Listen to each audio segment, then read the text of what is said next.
This video is sponsored by Alset Ehome, whose mission it is to accelerate the advent of sustainable, healthy living systems around the world.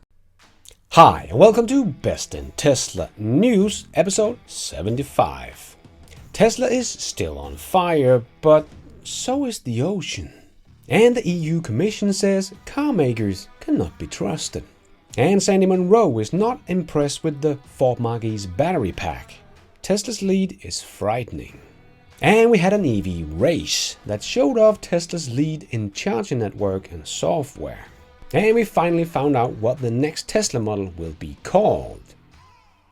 To find out what it is, you have to watch this news show. So let's dive right in.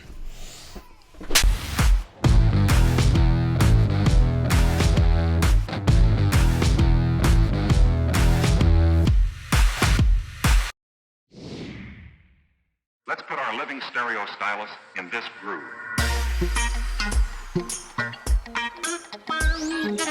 Tesla continues to dominate around Europe, even though short sellers has been saying Tesla has flatlined in Europe. So let's take a little trip around Europe. Because the Tesla Model 3 became the best-selling EV in the UK, but not only that, it was the best-selling car of any kind in June in the UK, and was actually the only EV in the top 10.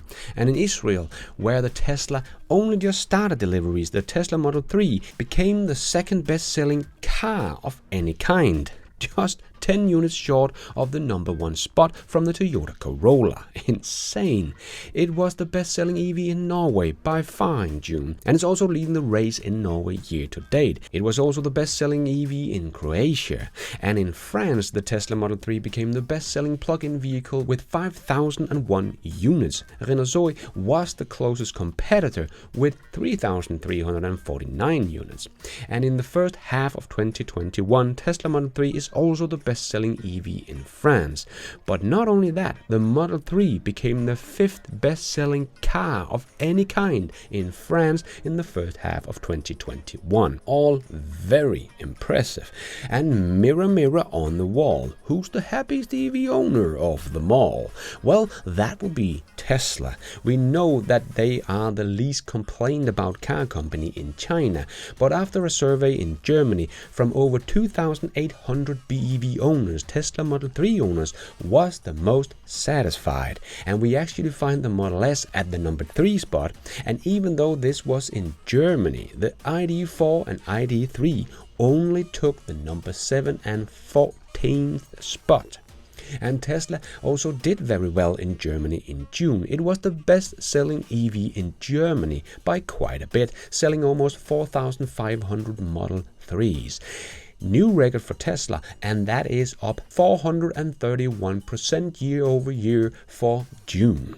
And Tesla also grew 170% in Germany in the first half of 2021, taking the #2 spot, only beaten by Volkswagen's E-Up, which is no longer being produced.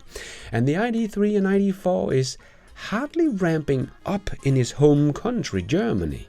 Not looking too good, maybe because of the bad software experience we see owners having with the ID4. And here's a little chart from Troy Tesla showing Q1 in Europe versus Q2. And as you can see, Tesla is up 18% in Q2. So Tesla is still growing in Europe. Absolutely no demand problem here, and we are still waiting for the Berlin factory to go online with the Model Y production.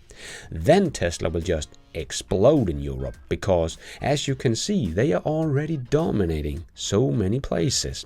But speaking of the Model Y, that will start deliveries in Europe in September. So if you go to a Tesla website in a European country, you will see you can now order it, and it will be delivered in September. So it will be the made in China Model Y, as rumored before. So this will probably be a huge boost for Tesla sales in Europe in Q3 and especially in Q4. And let's take a little look at the US market, where we saw a lot of headlines earlier that the Ford Mach E are stealing sales from Tesla. Well, Tesla's sale has only been going up, but Ford's Mach E sales did actually go down in Q2 compared to Q1. Not very good for a car that should be ramping up and was called a Tesla killer. And Q2 is actually a bigger quarter than Q1. And if Ford is still hoping for 50,000 Mach E deliveries in 2021, they have a long way to go, with about 13,000 delivered in the first half of 2021 in total. While Tesla has delivered about 142,000 Model Ys in the first half of 2021 and about 240,000 Model 3s. Or like Connecting the Dot tweeted, another perspective is that in June 2021 Ford sold 2,465 in the US. And Tesla sold 1,880 Tesla Model 3s in Israel. Yeah, like I said many times before, this is not competition. Ford is not even in the same race. Hope their lack of sales has something to do with the chip shortage. So when they get more chips, they will be able to deliver more cars, because this is not stealing anything from Tesla. That is still growing and Ford is shrinking. Like the whole company is shrinking. And on top of that, it's not so good to hear from this Ford owner about their problems with its software that the dealerships can't fix. Hey, I have a Mach E. I'm here for the Phone as a Key software update, as well as I want you to look at these other issues. So he was like, I can't fix it. So I'm like, well, why not?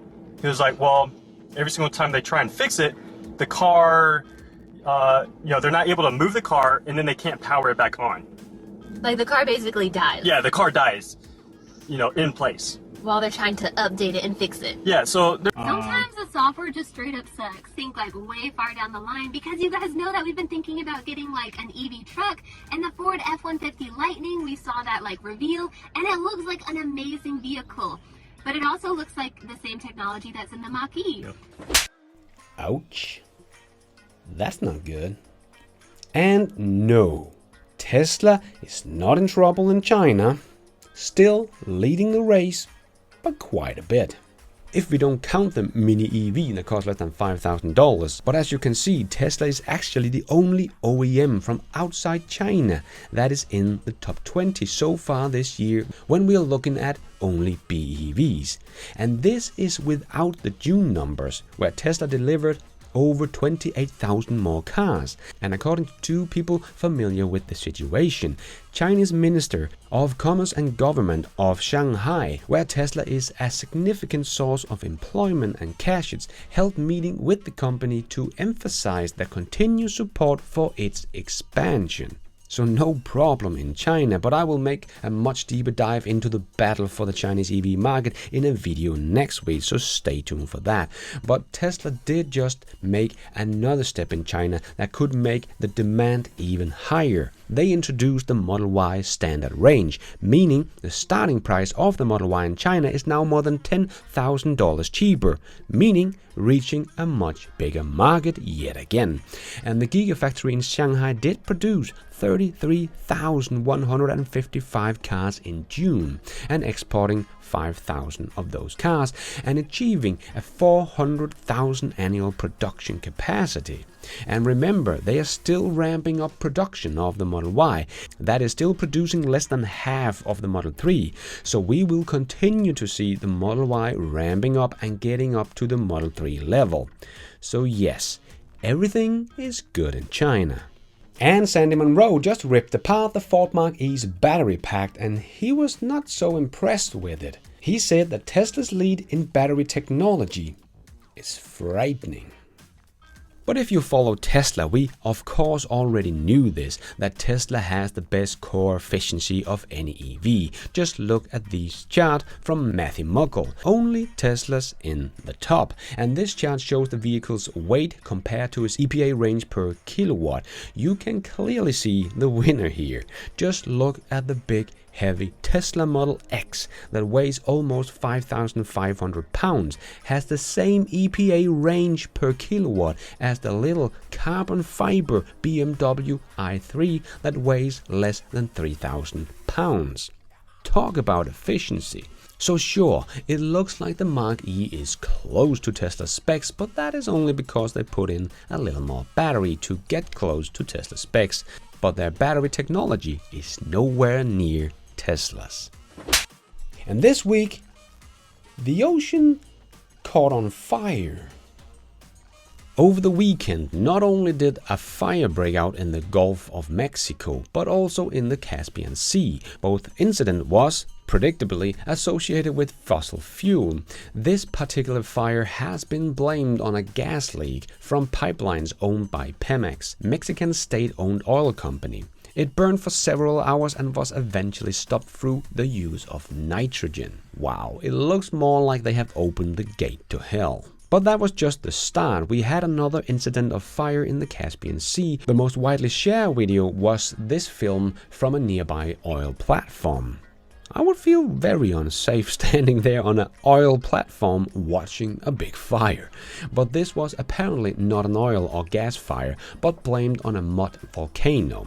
Unfortunately, oil rig fires are nothing rare. There are about 100 offshore oil rig fires every year in the US alone, according to government statistics. Man, we need to stop this madness. Fossil fuel pollution kills 7 to 8 million people globally every single year. These numbers has been confirmed, reported by the Lance Howard and the European Heart Journal. This is an order of magnitude more than war and all form of human violence combined. It is double the amount of death from COVID-19. But this happens every single year. We are in a global climate emergency. We need to get more renewables fast. And no, the solution is not hydrogen. It takes a lot of energy to produce it. It still has to be transported around the world as we do with gasoline today. All very complicated. And oh yeah, it's also very explosive. And even Honda has just announced they will stop making fuel cell vehicles starting as early as August. Not many left. As Herbert D said, just listen to the science. Or as Elon Musk said, I don't want to listen to a debate on hydrogen fuel cells because I just think that they're extremely silly. And the T&E and the European Commission says that car makers cannot be trusted to clean up cars. Car manufacturers have been hit with a fine of 875 million euros in illegal colluding to delay the supply of cleaner vehicles. Daimler, BMW and Volkswagen Group colluded for over 5 years to avoid competition on cleaning better than is required by law, despite the relevant technology being available, the European Commission said. And the Green Group Transport and Environment T&E said that in the wake of Dieselgate, when carmakers cheated emission tests, the scandal showed that manufacturers cannot be trusted to put people's health and the climate before profits. And Julia Polishkanova, Senior Director for Vehicle and E-Mobility of T&E, said carmakers cannot be trusted to clean up cars. First they cheat in emission tests, then they collude to delay cleaner vehicles, even though they had the technology. Only the EU targets to switch to 100% emission-free cars by 2035 will be enough to decarbonize by mid-century and avoid a climate catastrophe. And Danish Executive Vice President of the Commission, Margrethe Vestager, in charge of the Commission policy, said, the 5 car manufacturers BMW, Daimler, Volkswagen, Audi and Porsche possess the technology to reduce harmful emission beyond what was legally required under the EU emission standard, but they avoided to compete on using this technology full potential to clean better than what is required by law. So today's decision is about how legitimate technology cooperation went wrong, and we do not tolerate it when companies collude. It is illegal under EU antitrust rule. Competition and innovation on managing car pollution are essential for Europe to meet our ambitious Green Deal objectives, and this decision shows that we will not hesitate to take action against all forms of cartel conduct putting in jeopardy this goal. And Volkswagen BMW has agreed to pay $1 billion in fine for this collusion over emission. So no wonder Volkswagen is looking to sell off some of its shares in Electrify America to get some more money to pay off all the fines for not reaching their CO2 emission target, paying Tesla for CO2 credits, and once again paying a fine for cheating once again. Volkswagen, I am getting a little tired of all your cheating, and now you are backing out of your share in Electrify America. that you had to put money in because of Dieselgate. You're making it harder and harder to like you guys. Yeah, the old OEMs are all talk and cheat, but they are not getting anywhere. And most of them does not expect to be at more than 50 or 60% EVs in 2030. Well, don't expect to sell many cars in Europe then. Or China for that matter. But it's not only in Europe that we are pushing hard to get as fast as possible to zero emission, or in China. We also have ZETA, which stands for Zero Emission Transportation Association, and their mission is also to get to 100% electric vehicle sales by 2030. So ZETA brings together those who values and strategic interest support 100% electric vehicles by 2030. And as we can see here, all of these companies are part of ZETA. So as you can see here, we have Rivian and of course EVgo, Panasonic, Siemens, Uber, Lucid, and even Waymo, and of course Tesla and many more. But no legacy automakers are here supporting the goal of 100% new vehicles sold in 2030 being zero emission. Yeah, getting a bit tired of all these legacy automakers that all talks like they have nothing but EVs when they present a new electronic car, and they're here to save the climate and the world with their new EVs. Yeah, like the EU Commission said, legacy car makers cannot be trusted. And we did have an EV race, the EV1000. And it was a very good showcase of Tesla's very big lead in charging infrastructure and software. There were 11 electric cars from all different manufacturers that raced 1,000 miles in the EV1000. And it was striking how many vehicles had problems with charging, low range and technical issues. Well, all except Tesla vehicles, which also won, well, of course. And we did see electrified chargers not working, stalls being taken because of only one fast charger. The Mach E was falling apart in a string of fast charging failures. And of course, the ID Force software failed big time. And a warning light popped up on the information cluster here. It just says, warnings and information not available, drive with greater care. But my speedometer is gone, range estimate is gone. I might have it in the infotainment. This is just a very disorienting experience to be driving and not really have any idea like how fast I'm going or how far I could keep going. We're gonna pull off in a minute and cycle the ignition, and hopefully that fixes things. Otherwise we'll have to come up with something else.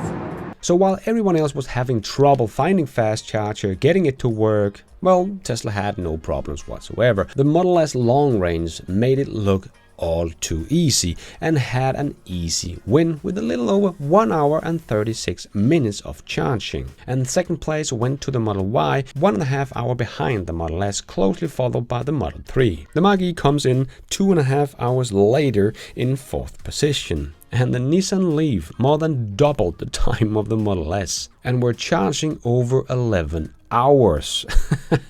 This just shows having a Tesla is easy. They have good, reliable, fast charging everywhere. The car software just works, and everyone else is having trouble with software and lack of fast chargers in the non-Tesla charging network, and lack of many stalls, and stalls not working, and car software not working.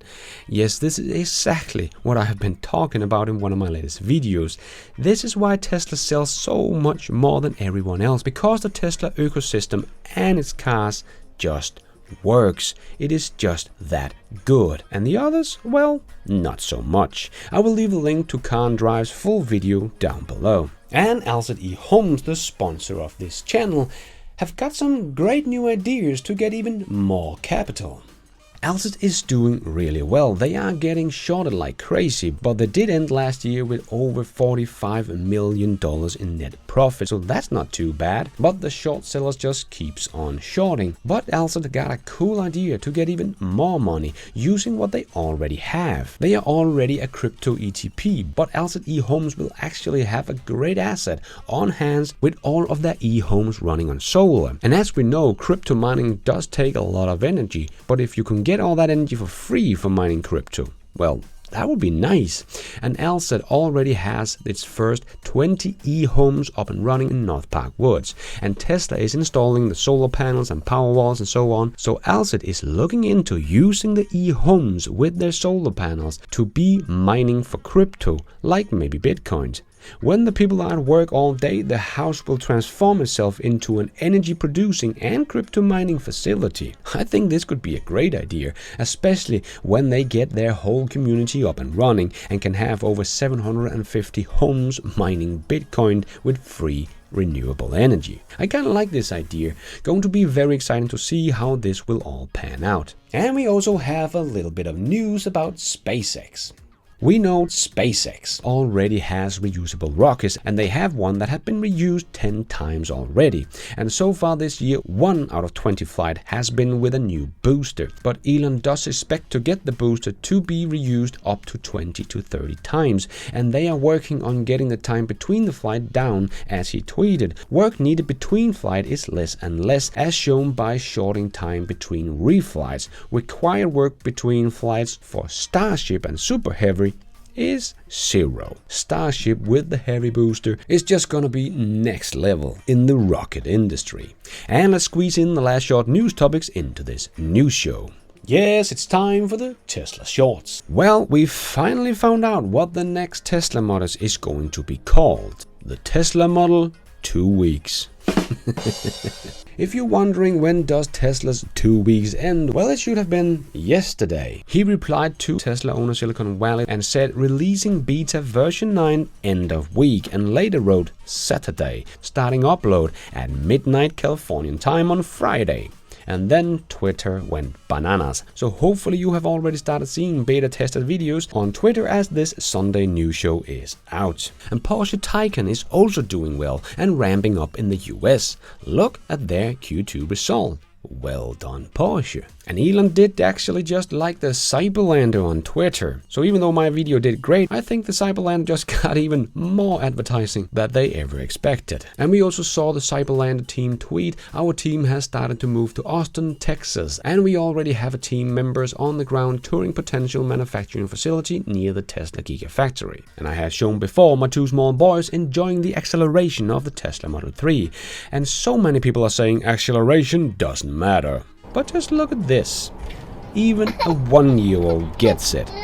Acceleration does matter. It's fun.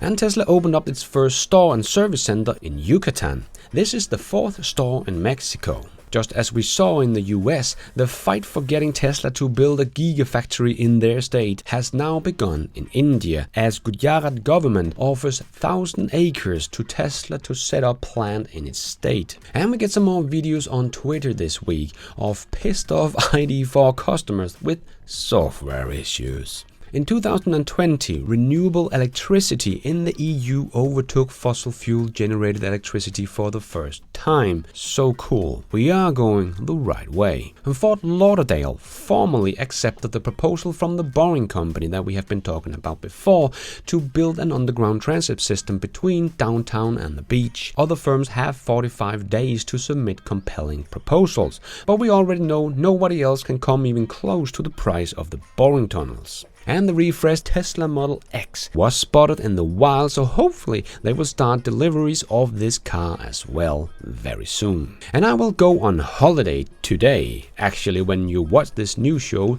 I will be on the road in my Tesla with my whole family. We are going on a road trip around Europe for 3 weeks. So don't forget to follow me on Twitter so you can see how it's all going with my family on a road trip in Europe in an electric car. But don't worry, I will have my little iPad and microphone with me, so you will still be able to get your Sunday Tesla news fix here on Best in Tesla. It will probably just be a little bit different format and production, but hopefully I will be able to get internet connection everywhere we stay, so I can upload the news show, so you don't miss out on anything. I have already made a few videos for you guys that are coming out next week and the week after, so you will still have some Tesla videos to look forward to, even though I'm sitting at a pool somewhere enjoying a cold beer. Yes, I am so looking forward for this road trip, and I wish all of you that is also going on a holiday a nice holiday. But before we end off with a bit of fun, I just want to make a quick shout out to my newest patrons and members of this YouTube channel. CJ Gwynley, yeah, I'm just gonna call you CJ, and Jack Hodges, Benedict Cleese, Ed Horn, and John Bear. And I thank you for watching, members. Stephen Finlay, M. Mullen, Stan Dutcher, and my Be Nice and You Are member, Don Hawson, and my best in Tesla superhero, Michael Lionheart. Thank you all so much for all your support. I am doing this all by myself, but you guys are all the producers of this show. Thank you.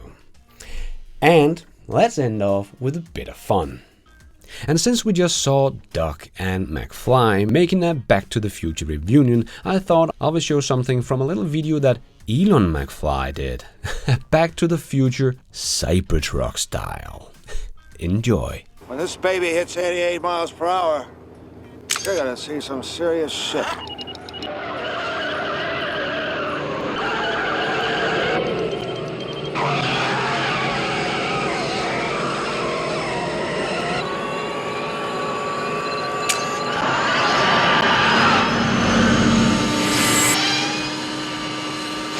What's this?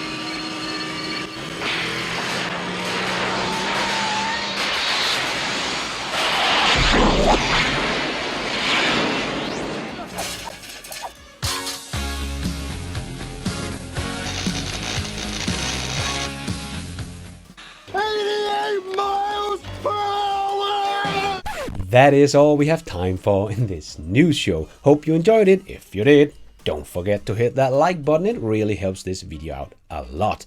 And if you did like it, maybe you want to consider hitting that subscribe button and notification bell so you don't miss out on future videos just like this one. If you're already a subscriber, thank you so much for your support, and if you want to support the channel even more, remember you can, for as little as $1, become a patron of this channel and get your shout out on this show. You can also become a member of the YouTube channel to get a shout out and some extra perks. Hit the members button to find out more. And don't forget to follow me on Twitter. I tweet all the news as it comes out and more. And check out the merch store to get some merchandise and support the show. Now it's also possible to support the show without buying anything, becoming a member or a patron. There is a link to donation options in the show notes. But going forward, I will be making more videos for patrons and members only, so don't miss out. And thank you for watching. And until next time, take care out there and be nice.